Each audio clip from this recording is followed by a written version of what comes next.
Hello everyone, आप सभी का स्वागत है राइजिंग चैम्प्स में। माई सेल्फ कृष्णा एंड मैं आपके लिए लेकर आया हूं परसेंटेज का टाइप नंबर 3, जो कि बेस्ड ऑन होने वाला है एक फॉर्मूला के ऊपर।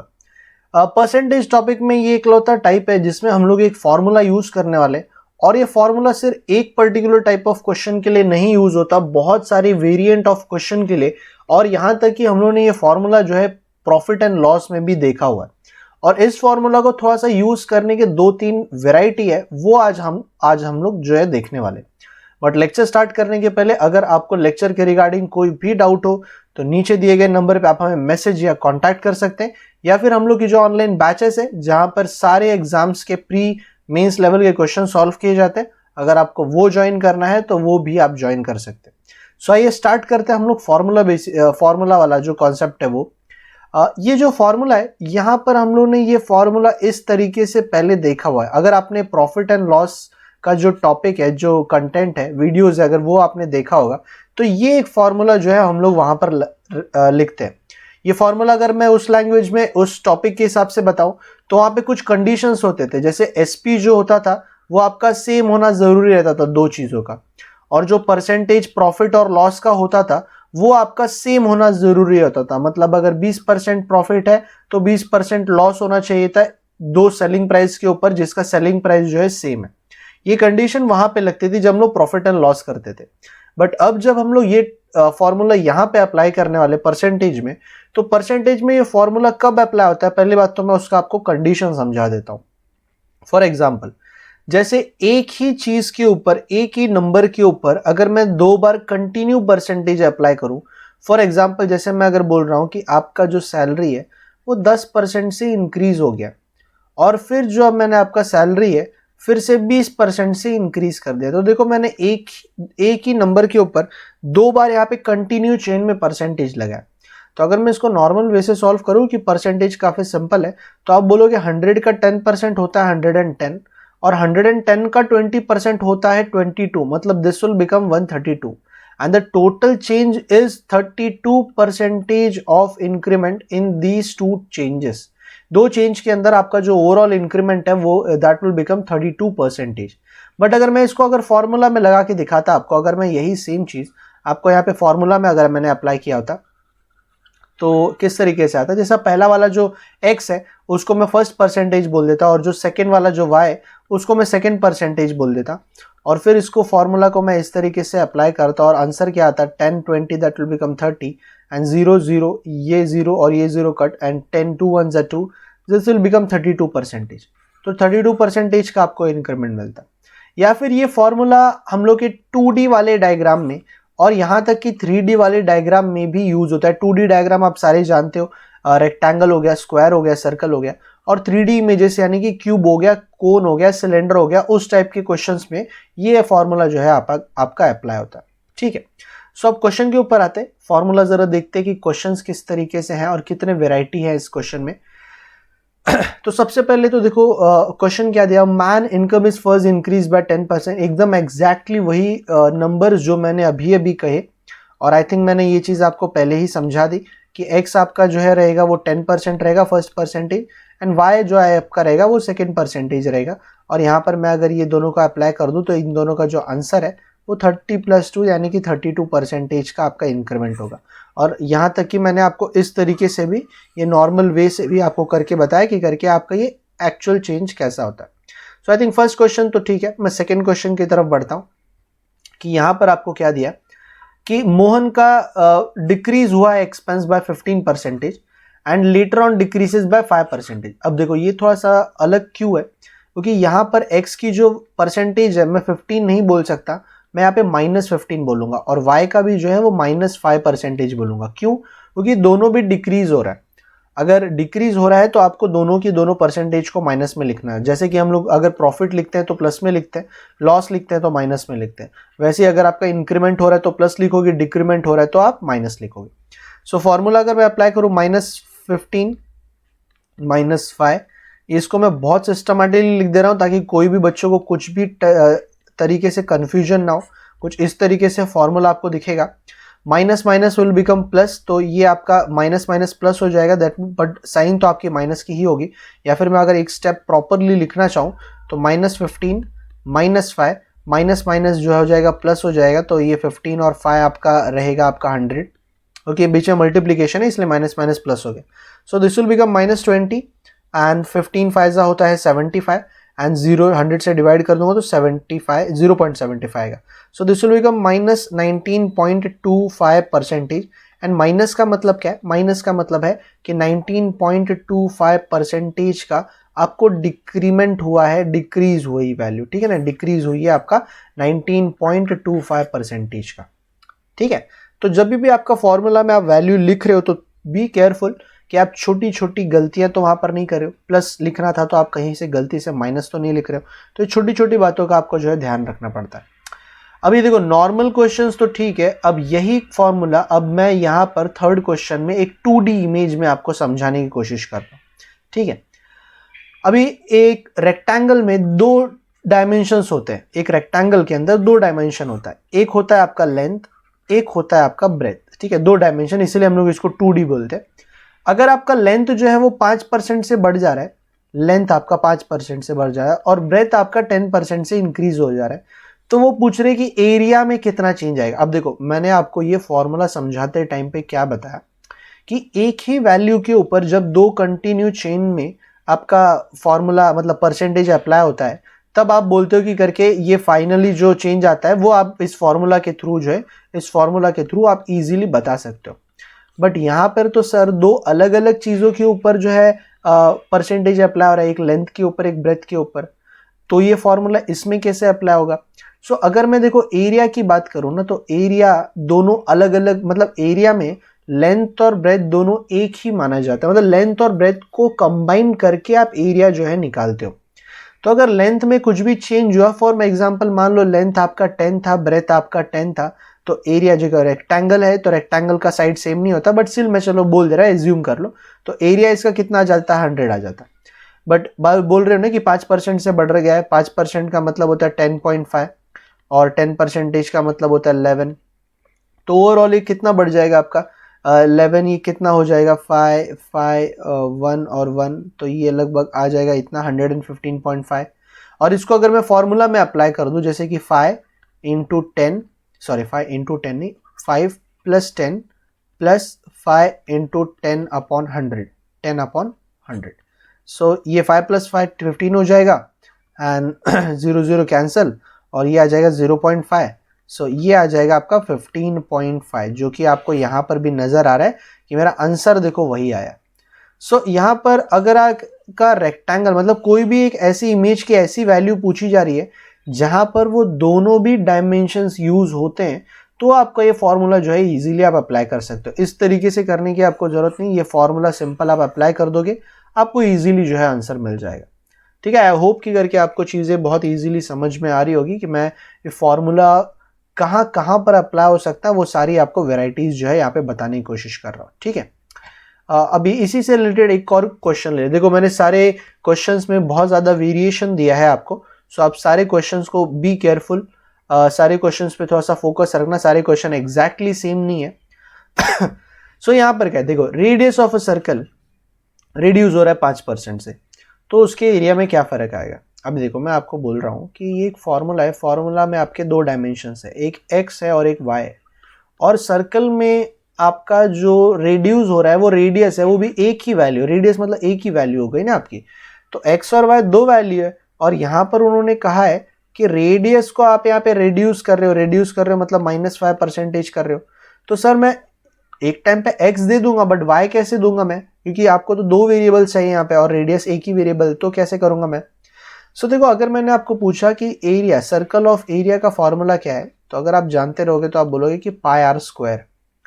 अब पाई आर स्क्वायर में पाई का तो चलो ठीक है, बट आर की अगर मैं बात करूं तो यहाँ पर 2 आर यूज हो रहा है ना, 2 आर यहाँ पर आपको यूज होते, तो एक आर को आप एक्स ले लो, दूसरे आर को आप वाई ले लो, क्योंकि आर आपका सेम है, तो दोनों भी जो एक्स और वाई है वो दोनों भी आपके -5 और -5 आपको दिखेंगे, दोनों भी आपको क्या दिखेंगे? -5 और -5, क्योंकि आपका x रेडियस बाय 5% से डिक्रीज हो रहा है, तो x भी आपका 5 हो जाएगा और y भी 5 हो जाएगा। क्यों? क्योंकि एरिया में रेडियस आप 2 बार यहाँ पे अप्लाई करते हो, तो ये आ जाएगा -10 और 25 100 से डिवाइड करोगे तो 0.25, दिस विल बिकम -9.75।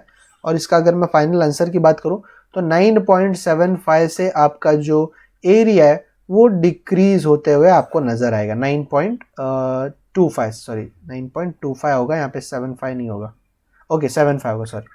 तो 9.75% से आपका जो एरिया है वो डिक्रीज होते हुए आपको नजर आएगा। आई थिंक आप लोगों को फॉर्मूला समझ में आ गया। सो थोड़े से इसके वेरिएंट और लेते हैं कि अगर मैं ये सर्कल में अगर रेडियस नहीं बढ़ा रहा हूँ, डायमीटर आपका बढ़ा रहा हूँ, डायमीटर जो है वो अगर आपका इंक्रीज हो जा रहा है बाय 15% से, तो अब मैं ये फॉर्मूला में एक्स और वाई को क्या लूंगा, ठीक है जरा सोचो, एक्स और वाई को क्या लूंगा मैं। अगर डायमीटर मेरा 15% से बढ़ रहा है तो पाई आर स्क्वायर का आपका एरिया का फॉर्मूला है। सो यहाँ पर मैं यहाँ पर क्या लूंगा, एक्स और वाई की वैल्यू। सो कुछ लोग यहाँ पर सोच रहे रहेंगे कि सर मैं जो रेडियस है वो रेडियस को 7.5% ले लेता हूँ, ठीक है, जो कि रॉन्ग है एक्चुअली। कुछ लोग का लॉजिक ये होगा कि सर रेडियस जो है वो डायमीटर का हाफ होता है, रेडियस जो है वो डायमीटर का एक्चुअली हाफ होता है, मतलब आप इस तरीके से बोलते हो उसको कि हाफ ऑफ रेडियस इस तरीके से होता है। तो आप यहाँ पर कैसे बोल रहे हो कि रेडियस 7.5 नहीं होगा। अब देखो मुझे एक बात बताओ, अगर एक सर्कल है, ठीक है, रेडियस का मतलब समझ रहे हो कि इस पॉइंट से लेकर पूरा बॉर्डर तक उसको हम लोग रेडियस बोलते हैं, और यहां से लेकर अगर मैं यहां तक कर दूं तो उसको डायमीटर बोलते हैं। अगर ये मान लो 10 है तो यहां से लेकर यहां तक भी 10 ही होगा।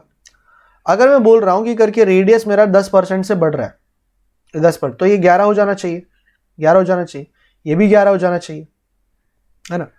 अगर मैं इसको बोल रहा हूं कि करके रेडियस मेरा 10% से बढ़ा तो डायमीटर कितने परसेंट से बढ़ा, तो डायमीटर आप बोलोगे सर 20 है, क्योंकि यहां से लेकर यहां तक 20 होता है, और डायमीटर 10% मतलब रेडियस 10% बढ़ा तो कितना हो बना, वो 22 बना। तो अगर मैं इस लॉजिक से जाऊं तो डायमीटर डबल हो जाना चाहिए था, मतलब ये 20% बढ़ना चाहिए था। तो अब देखो ये कितना परसेंट बढ़ा, 2 से बढ़ा, और कंपैरिजन टू 20, तो यहां पर आ गया कितना, 1 जा 5 जा 5 2 जा कितना होता है 10% से ही बढ़ा।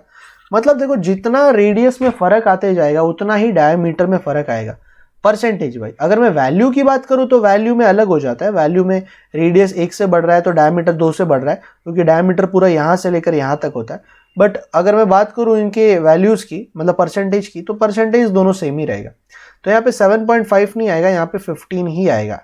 सो आप यहाँ पर 15 + 15 मतलब x को भी 15 लोगे, y को भी 15 लोगे, और फिर इसका जो है आंसर है वो आप निकालोगे, जो कि हो जाएगा कितना हो जाएगा, ये 30 हो जाएगा। 15 से 225 होता है, डिवाइड कर दोगे उससे तो 2.25। सो 32.25% से आपका जो एरिया है, यानी कि ऑप्शन नंबर बी जो है वो आपका राइट आ जाएगा।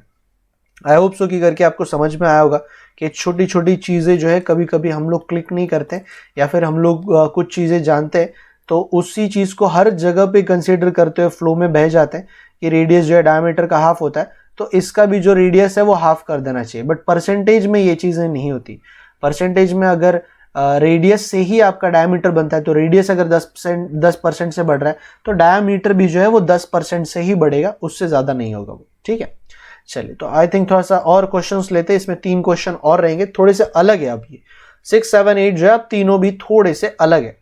अब यहाँ पर 2 वैल्यू नहीं, अब यहाँ पर देखो 3% है। अब इसको कैसे अप्लाई, अगर मैं नॉर्मल वे से जाता, अगर मैं इसको नॉर्मल वे से समझाऊं आपको, तो 100 का 10% 110 होता है, पहला वाला। दूसरा वाला 20%, तो इसका 20% बढ़ा दो 132 हो जाएगा। तीसरा वाला 40% है, अब इसका 40% बढ़ा दो, 40% कितना होगा, 10% होता है 3.2, 40% कितना होगा इसका, इंटू 4 कर दो, 60 4 जा 52 होता है। सो ये हो जाएगा 184.8 हो जाएगा वैल्यू, मतलब 84.8% से बढ़ गया है ये। बट अगर वैल्यू कॉम्प्लिकेटेड होगी, परसेंटेज कॉम्प्लिकेटेड होते, तो मैं फॉर्मूला यूज करता। और फॉर्मूला कैसे करता कि सर पहला परसेंटेज है x, दूसरा परसेंटेज को मैं y ले लेता हूं। अब इसको सॉल्व करता हूं, ठीक है, और आंसर मेरा कितना आएगा यहाँ पे 30। ऑफकोर्स मुझे मालूम है 32 ही आने वाला है, क्योंकि ये पहले भी हम लोग निकाल चुके। बट आप बोलोगे सर इसमें 3 वैल्यू है, आपने सिर्फ 10 और 20 को ही कंसिडर किया, तीसरा वाला वैल्यू कहाँ पे गया।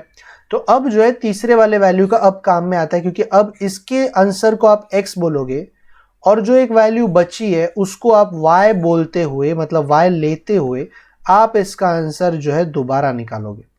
मतलब इस फॉर्मूला में जैसे मैंने आपको शुरू में बताया था कि वेरिएशन है कि जब 3 बार वैल्यू आ जाती है तो आप यहां पर इस फॉर्मूला को टोटल 2 बार यूज करते हो। 32 4 जा 128 होता है तो 12.8 आ जाएगा और इसका जो आंसर आएगा वो 84.8 जो कि मुझे पहले भी यहां पर दिख चुका है। तो अगर वैल्यू 10 20 40 की जगह थोड़ी सी कॉम्प्लिकेटेड नंबर्स होते तो ये फॉर्मूला आपको बहुत काम में आता। और ये फॉर्मूला 2 बार कब यूज करना है? जब आपके पास 3 वैल्यू होगी, यहां पर 2 नहीं 3 वैल्यू जब होगी तो आप पहले 2 वैल्यू को आप 2 बार यूज कर सकते हो। मतलब पहले 2 वैल्यू को आप x और y ले सकते हो और उसके आंसर को आप x लो और जो तीसरा वाला वैल्यू बच गया उसको आप y लेकर फिर से इसको सॉल्यूशन निकाल सकते हो। ज्यादा से ज्यादा 30 सेकेंड या 30 से 40 सेकेंड के अंदर ऐसे क्वेश्चनों के आंसर जो है आपको आ ही जाने चाहिए। अगर आपने तुरंत पकड़ लिया तो आप सीधा उसको फॉर्मूला में डालोगे और एग्जाम में बहुत इजीली 30-40 सेकेंड के अंदर इसका सॉल्व कर पाओगे। चलो ठीक है, तो उसी से रिलेटेड कुछ और अच्छे क्वेश्चन थोड़े से कंफ्यूज करने वाले कि डायमीटर ऑफ अ स्फीयर। अब देखो स्फीयर क्या होता है? एक 3D डायमेंशनल डायग्राम है।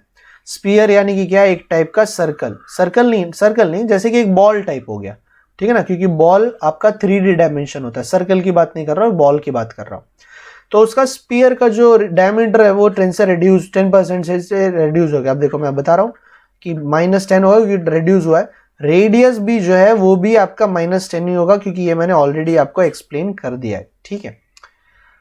अब आप बोलोगे सर वैल्यू एक है और आपको फॉर्मूला अप्लाई करना है, तो कैसे अप्लाई करेंगे? तो इसका एरिया, इसका वॉल्यूम, सॉरी 3D डायमेंशन में वॉल्यूम एरिया नहीं होता, वॉल्यूम होता है। वॉल्यूम इसका क्या है?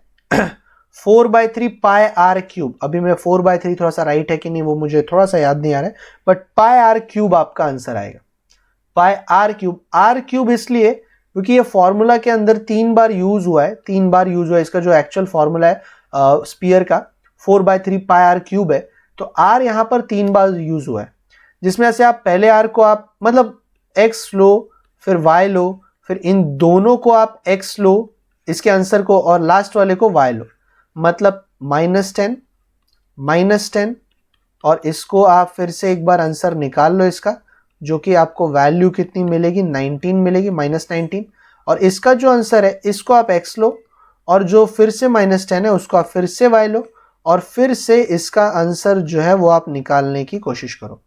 मतलब जब भी आपका 2D वाले डायग्राम्स होंगे आपको ये फॉर्मूला 2 बार यूज करना ही पड़ेगा। कितनी बार यूज करना पड़ेगा?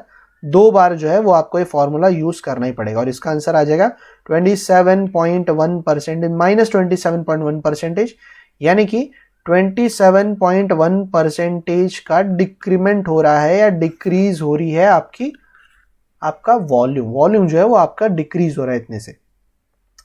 सो अगर मैं इसको एक्चुअल फॉर्मूला में मतलब ये वाले फॉर्मूला लगाऊंगा तो कॉम्प्लिकेटेड हो जाएगा। सो बेटर है कि आप ये फॉर्मूला जो है अच्छे से याद कर लो। बहुत इजी है क्योंकि ये एक फॉर्मूला इसी जगह पे नहीं लग रहा है, बहुत सारे 2-3 जगहों पर ये फॉर्मूला लगता है। तो आपको ये फॉर्मूला का वैल्यू भी अब समझ में आ रहा होगा और एग्जाम में 30 सेकेंड के अंदर अगर आंसर निकालना है तो आपको इस तरीके से जाना ही होगा, ठीक है। चलो एक लास्ट क्वेश्चन और लेते हैं, फिर मेरे ख्याल से स्टॉप करेंगे आज का lecture. So radius of a cylinder is 5% increase हो रहा है एंड हाइट जो है वो 10%। अभी सिलेंडर आप जानते रहोगे, सिलेंडर कुछ इस तरीके से होता है 3D डायमेंशन में, इस तरीके से होता है सिलेंडर। वैसे भी नॉर्मल लाइफ में भी सब लोग जानते हो, बट यहाँ पे 2% है और ये एक 3D डायग्राम है। 3D डायग्राम के अंदर फॉर्मूला एक बार नहीं 2 बार लगता है। तो अब 2 वैल्यू है, इसमें से मैं क्या इन दोनों को एक्स वाई ले लूं, फिर इसका जो आंसर आएगा उसको x ले लूं, फिर y किसको लूंगा सेकेंड फॉर्मूला में। सो ध्यान दो, आपको जब भी जो चीज निकालने के लिए कही जा रही है उसके बारे में बात करो। आपको कहा जा रहा है कि इस क्वेश्चन के अंदर आपको क्या निकालना है? वॉल्यूम निकालना है। अब पहली बात तो सिलेंडर का वॉल्यूम क्या है? वॉल्यूम अगर आपको पाई आर स्क्वायर एच, शायद 1/3 पाई आर स्क्वायर एच है, मुझे 1/3 का कंफर्मेशन नहीं है तो मैं इसको फिलहाल हटा दे रहा हूं। मैं इसके 2 डायमेंशंस की वैल्यू की बात करूंगा सिर्फ। पाई आर स्क्वायर एच मतलब आर को यहां पर उन्होंने 2 बार यूज किया है और एच को उन्होंने 1 बार यूज किया। तो आई थिंक अब आप समझ रहे हो कि आर के पहले वाले वैल्यू को x, दूसरे वाले वैल्यू को y और फिर इन दोनों को मिला के x बन जाएगा जो भी आंसर आएगा, और h जो हो जाएगा वो आपका y हो जाएगा। सो फॉर्मूला आई थिंक आप समझ रहे हो, 5% से इंक्रीज हो रहा है, तो +5 + 5 इंटू 5 अपॉन 100। सो ये बन जाएगा आपका 10, 25, 0.25 आ जाएगा और 10.25 आपका आंसर आ जाएगा। ये बन गया आपका x, और दूसरा वाला जो हाइट है वो बन जाएगा इस बार आपका y, जो कि आपका बढ़ रहा है 10% से। सो 10% का मतलब है कुछ वैल्यू आपको इस तरीके से दिखेगी, थोड़ा सा शायद लेंदी हो सकता है इसका कैलकुलेशन। 20.25 प्लस एक जीरो यहाँ पे लग जाएगा 1.025। तो इसको थोड़ा सा अच्छे से प्लस करना केयरफुली, पॉइंट के नीचे पॉइंट होना चाहिए। तो 21 हो जाएगा ये, क्योंकि यहाँ पे 20 है, यहाँ पे 1, और यहाँ पर 25 है और यहाँ पे 0.25। सो 275, 21.275% में 21.27 उन्होंने फाइनली लिखा, 2 पॉइंट के आगे नहीं लिखा। 275% में आपका जो वॉल्यूम है ऑफ अ सिलेंडर, जिसका रेडियस 5% से बढ़ रहा है और हाइट जो है 10% से बढ़ रहा है, उसका वॉल्यूम जो है 21.275% से बढ़ रहा है। आई होप कि आप लोगों को लेक्चर जो है पसंद आया होगा, और ये जो फॉर्मूला है ये आपके दिमाग में अब अच्छे से बैठ गया होगा, और कितने वैरायटी में ये फॉर्मूला यूज हो सकता है अब आपको इसका एक रेंज भी समझ में आ गया रहेगा। तो नेक्स्ट लेक्चर में जल्दी मिलते हैं, तब तक के लिए सभी को take care and good bye. अगर आपको हमारा ये वीडियो पसंद आया है तो प्लीज हमारे चैनल को ज्यादा से ज्यादा शेयर करिए, लाइक करिए एंड मोस्ट इंपॉर्टेंट सब्सक्राइब करना ना भूलिए। तो मिलते हैं अगले वीडियो में, तब तक के लिए take care and good bye.